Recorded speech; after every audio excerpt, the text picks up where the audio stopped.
যৌথ বাহিনীর আজকে একটা অভিযান হয়েছে আপনার বাসায়, এবং অভিযানের পরিপ্রেক্ষিতে আপনার বাসায় কিছু দেশীয় ধারালো অস্ত্র, যেগুলো আপনি বলতেছেন আপনার হয়তো পারিবারিক কাজে আপনি ব্যবহার করেন, এবং একটি লাইসেন্সবিহীন তাইওয়ানের একটি পিস্তল আপনার বাসায় তার এই পিস্তল পাওয়া গিয়েছে। আপনার না যে কারোই হোক আপনার বাসায় পাওয়া গিয়েছে, এবং এখানে কিছু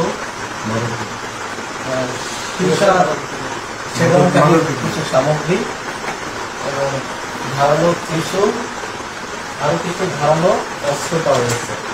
এগুলোর মধ্যে কোনো কিছু কি আপনার বাসার বাহিরে অন্য জায়গা থেকে আমরা নিয়ে এসেছি, যা আপনার সম্মুখে এগুলো উদ্ধার করছে? এ ব্যাপারে আপনি কি সম্মত প্রকাশ করেন? আচ্ছা, এর বাইরেও আপনার বাসায় কিছু ভারতীয় রুপি এবং একটি ভারতীয় নাগরিকের ন্যাশনাল আইডি কার্ড পাওয়া গেছে।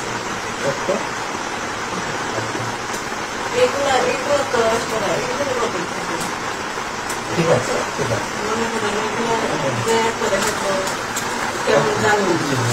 ঠিক আছে। এবং এই পিস্তল আপনার বাসা থেকে উদ্ধার হয়েছে, যে পিস্তলটা কত।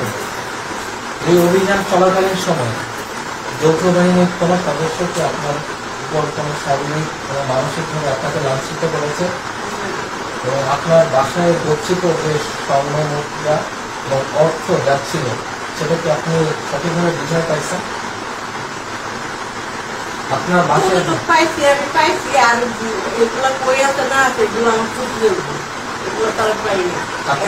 আপনার হাতে যে টাকা আমরা প্রজাপতির জন্য যেটা নিয়েছিলাম সেটা কি আপনাকে ফেরত দিচ্ছি? সেটা ফেরত পাইছেন? এই মুহূর্তে অভিযান শেষে আপনার কাছে আপনার বাড়ি হতে একটা অবৈধ লাইসেন্সবিহীন অস্ত্র উদ্ধার হয়েছে, যেটা আপনার কাছ থেকে এটা পাওয়া কাম্য না, এবং এটা একটি পরবর্তী আইনি প্রক্রিয়া আছে। এই আইনি প্রক্রিয়া চলমান রাখার জন্য আপনাকে সেনাবাহিনীর তরফ থেকে পরবর্তী আইনি প্রক্রিয়া চলমান করার জন্য দফরগাঁও থানার কাছে আপনাকে সুপোর্ট করা হবে। ঠিক আছে?